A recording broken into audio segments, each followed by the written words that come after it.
because they think might interest those the crowd here. Okay. Well, thank you, Andre. It's quite exhausting being told I've done all those things. I don't know what's of interest to you, except perhaps I can tell you a bit about how my career started, which was entirely accidental. So any of you who are sort of thinking about what you plan to do with your life, I can tell you that in my case, planning had no role whatsoever. And it goes right back to actually when I was going to apply to university to choose what subject to study. And my father, who was a very well-known scientist, was very keen that I should follow in his footsteps, and he'd actually studied medicine in Germany in the early part of the last century, before he then became a scientist eventually. So I said I want to study languages, and he said, no, languages, a waste of time, there's no career in languages. Then I said I want to study archaeology, and he said, no, archaeology is a waste of time.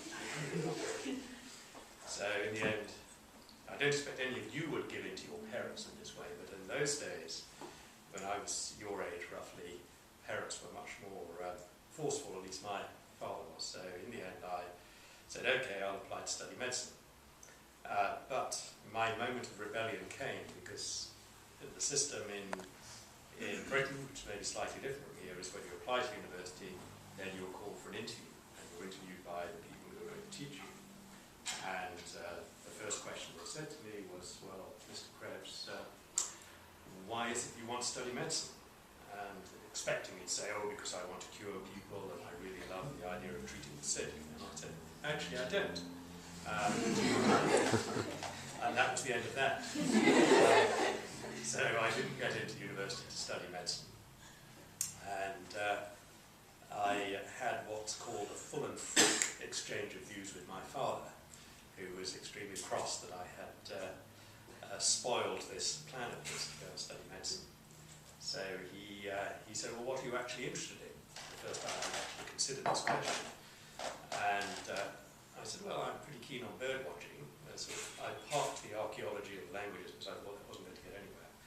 So he, using his network of connections, because he was a very famous scientist, sent a letter to, as Andre will recognize, the founder of the field of the study of animal behavior, who was a German scientist, well actually Austrian, called Konrad Lorenz, who won a Nobel Prize in the 1970s for his discoveries about animal behavior. And he wrote to Konrad Lorenz. I never saw the letter, but presumably said, I've got this wastrel son who's completely hopeless, and doesn't know what he wants to do. Could you sort him out? So I was duly sent off to Bavaria to work in this institute, which I enjoyed immensely. Apart from anything else, it taught me rapidly how to speak German, because I was immersed working in a foreign country and had to speak the language. And the penalty of not speaking the language became apparent to me on my very first day, because I went along, reported for duty, and I was a kind of the most humble technician doing menial work. And my first job was to sort out some aviaries where they were keeping birds. I can't remember what the birds were.